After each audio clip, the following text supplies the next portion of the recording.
বর্তমান সময়ে মানুষ চেনাটা খুব টাফ হয়ে গিয়েছে।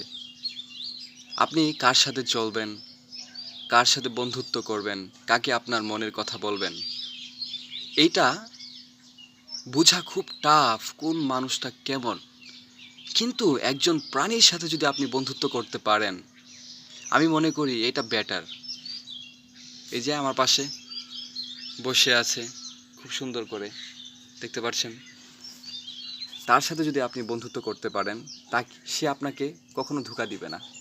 কিন্তু একজন মানুষের সাথে যদি আপনি বন্ধুত্ব করেন, সে আপনাকে যখন তখন ধোঁকা দিতে পারে, আপনাকে যে যখন তখন যে কোনো বিপদ আপদে ফেলতে পারে। কিন্তু একজন প্রাণী, সে অনেক বিশ্বস্ত হয়, আমি মনে করি এটা। তাই মানুষের সাথে বন্ধুত্ব করার আগে খুব চিন্তা ভাবনা করে বন্ধুত্ব করবেন। আপনি কার সাথে বন্ধুত্ব করছেন, সে আপনাকে কোনো ক্ষতি করতে পারে কি পারে না, একটু চিন্তা ভাবনা করে করবেন। আর এই যে আমার দুস্থ, কি খবর বন্ধু? Meow. Meow.